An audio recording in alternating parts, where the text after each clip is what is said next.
Salam sejahtera bagi kita semua, terutama untuk Ibu Prima selaku dosen mata kuliah manajemen bisnis. Pada hari ini saya dan teman-teman saya akan mempresentasikan tentang analisis balance scorecard terhadap perusahaan Indofood. Presentasi ini kami tujukan sebagai proyek kelompok. Kelompok saya terdiri dari saya sendiri yaitu Florian Sepin, Li Ishu, Triksi Ivana Susanto, Muhammad Katrul Gaits, dan Brian Susilo. Yang pertama-tama kita akan membahas mengenai teori kesenjangan. Jadi teori kesenjangan sendiri maksudnya adalah terdapat perbedaan antara apa yang dicapai secara strategis oleh perusahaan dengan apa yang disampaikan dalam laporan publik. Jadi, manajemen perusahaan sendiri itu memiliki insentif untuk menyampaikan citra yang baik kepada publik, untuk menarik investor, menjaga reputasi, dan sebagainya. Sehingga kadang-kadang tuh bisa terjadi manipulasi informasi atau window dressing. Nah, window dressing ini terjadi pada laporan publik. Laporan publiknya itu bisa berupa laporan keuangan, laporan tahunan, laporan keberlanjutan. Nah, kesenjangan ini kenapa terjadi? Karena yaitu yang pertama adalah motif manajemen untuk menjaga citra positif tadi atau window dressing. Yang kedua ada indikator strategis non-keuangan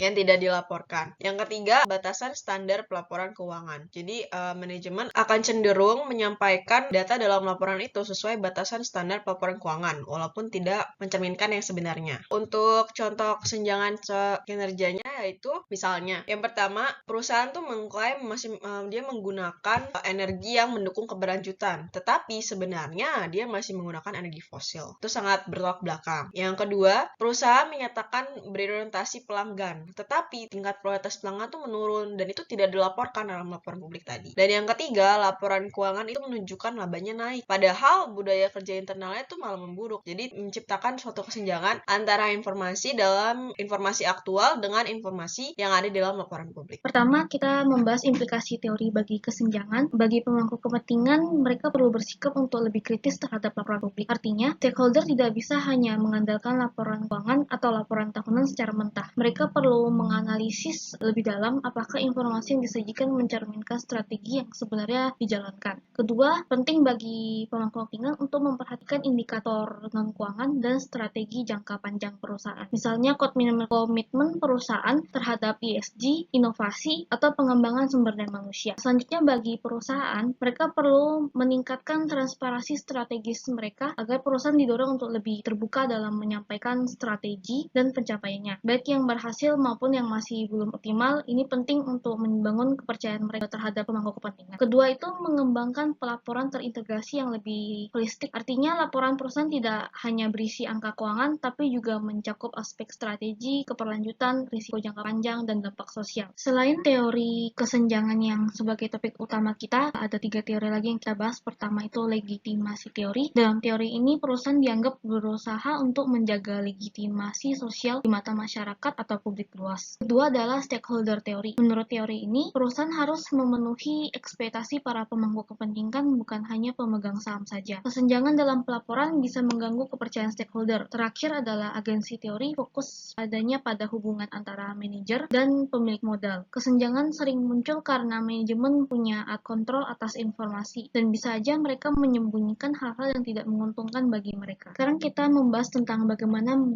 sejarah perusahaan Indofood. Awal berdirinya ini pada tahun 1982 dengan nama PT Pangjaya Inti Kusuma. Pada masa awalnya perusahaan ini hanya fokus pada produksi mie instan yang sampai sekarang menjadi produk unggulannya. Transformasi terjadi pada tahun 1990, dia mengganti nama menjadi PT Indofood Sukses Makmur. Pada masa ini Indofood mulai mengembangkan perusahaannya menjadi lebih terintegrasi secara vertikal. Artinya seluruh proses bisnis ini dikelola mulai dari pengelolaan bahan baku hingga distribusi produk akhir. Pada tahun 1994 Indofood resmi go public dan mencatat sahamnya di Bursa Efek Indonesia atau yang kita kenal sebagai BEI dengan kode emiten INDF.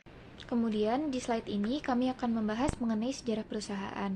Indofood adalah salah satu perusahaan terbesar di Indonesia yang bergerak di sektor makanan dan minuman. Perusahaan ini memperluas usahanya ke 4 bidang utama. Yang pertama yaitu produk konsumen seperti Indomie, yang kedua Bogasari yang memproduksi tepung terigu, yang ketiga agribisnis yang mencakup produksi bahan baku seperti minyak sawit, dan yang keempat yaitu distribusi untuk menjangkau pasar lebih luas. Produk utamanya, terutama Indomie, bahkan berhasil menembus pasar internasional dan sangat populer di berbagai negara. Contohnya yaitu negara Australia dan Nigeria. Kemudian di tahun tahun 2010, Indofood mendirikan PT Indofood CBP Sukses Makmur Tbk atau biasa disingkat ICBP sebagai entitas terpisah dan mencatatkannya di Bursa Efek Indonesia dengan kode saham ICBP. Kemudian untuk Balance Scorecard atau biasa disingkat dengan BSC merupakan alat manajemen strategis yang digunakan perusahaan untuk melihat kinerja secara menyeluruh. Jadi bukan hanya dari sisi keuangan. Kenapa alat ini penting? Karena alat ini dapat membantu perusahaan untuk menerjemahkan visi dan strategi menjadi tujuan dan indikator kinerja yang bisa diukur.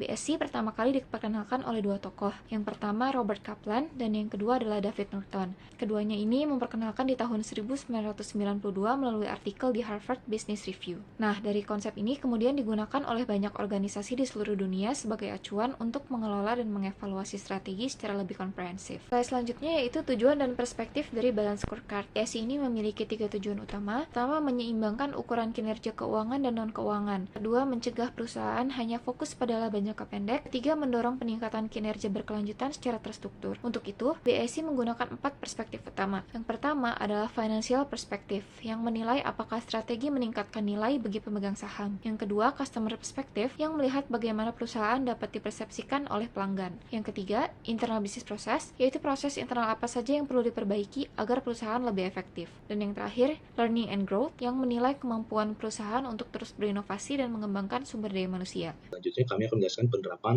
Balance Scorecard di dalam perusahaan Indofood Tbk. Pertama, perspektif keuangan. Kami membaginya menjadi 4 kategori dan juga tujuan. Tujuan yang pertama itu meningkatkan penjualan dan laba yang diukur melalui penjualan bersih atau net sales, dan terbukti mereka pada tahun 2024 mencapai 72,60 triliun net sales-nya. Inisiatif atau programnya akan terus melakukan ekspansi pasar baik domestik maupun internasional. Yang kedua itu efisiensi biaya dan juga peningkatan margin. Dapat diukur melalui earning before interest and tax dan juga laba bersih. Pada tahun 2024 labanya meningkat seiring dengan efisiensi produk yang mereka hasilkan. Kedepannya mereka akan terus berinvestasi untuk teknologi industri 4.0 sehingga lebih efisien dalam melakukan produksi ke depan. Dan yang ketiga itu ada pengurangan biaya energi dan emisi. Intensitas energi dan emisi GRK skop 1 dan skop 2 menjadi indikator utama dalam pengurangan biaya energi dan emisi. Terbukti pada tahun 2024 energi berkurang sebesar 10,2% dan juga emisi 17,4% sehingga mereka dapat perlahan melakukan transisi menjadi energi yang lebih terbarukan sehingga proses produksi menjadi lebih efisien. Yang kedua itu ada perspektif pelanggan. Yang pertama tujuannya itu menyediakan produk sehat dan berkualitas. Indikatornya adalah berapa banyak produk healthier choice yang mereka keluarkan. Pada tahun 2024 mereka berhasil mengeluarkan 45 produk dairy, rendah gula dan juga lemak. Program selanjutnya adalah mereka akan mereformulasi produk edukasi untuk konsumen. Tujuan yang kedua itu untuk menjamin keamanan dan kehalalan dari produk. Indikatornya itu sertifikasi FSSC itu internasional 22.000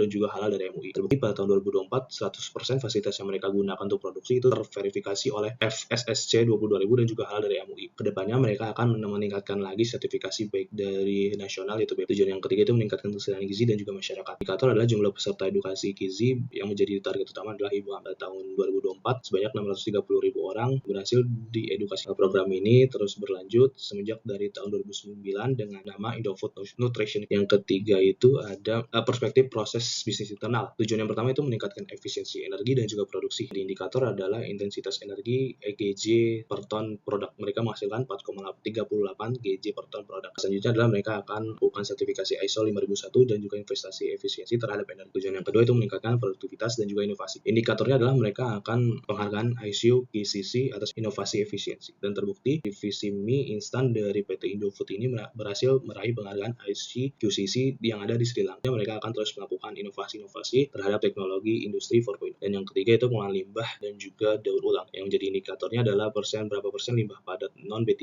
yang dapat didaur ulang. Tahun 2024 mereka berhasil melakukan daur ulang terhadap limbah sebanyak 100% sebelum dibuang dengan aman dari yang ada di sekitar pabrik tersebut. Yang keempat, perspektif pembelajaran dan pertumbuhan. Tujuan pertamanya pengembangan kepemimpinan dan talenta yang diukur melalui jumlah peserta Future Leaders Program pada tahun 2024 mencapai 178 calon pemimpin yang dilatih. Inisiatif atau program terkaitnya adalah lewat program mentorship dan pelatihan internal. Untuk tujuan keduanya, meningkatkan budaya kinerja berbasis KPI yang diukur melalui evaluasi kinerja berbasis SMART Goals yang pada tahun 2024 diterapkan keuangan di semua unit bisnis dengan menggunakan sistem penilaian online. Tujuan ketiganya adalah membangun budaya kerja aman dan sehat diukur melalui tidak ada fatalitas kerja yang tercapai pada tahun 2024 dengan tidak adanya kecelakaan fatal yang terjadi. Untuk mempertahankan ini, maka diimplementasikan sistem K3, pelatihan keselamatan, dan audit berkala. Kesimpulan, meski tidak menyebut istilah balance scorecard secara eksplisit, struktur pengelolaan strategis ICBT sangat selaras dengan prinsip balance scorecard. Mereka memiliki KPI terukur untuk tiap tim bisnis, menyelaraskan tujuan keuangan, sosial, operasional, dan SDM, dan melaporkan hasil secara transparan dan bertahap. Sekian presentasi kelompok kami. Terima kasih.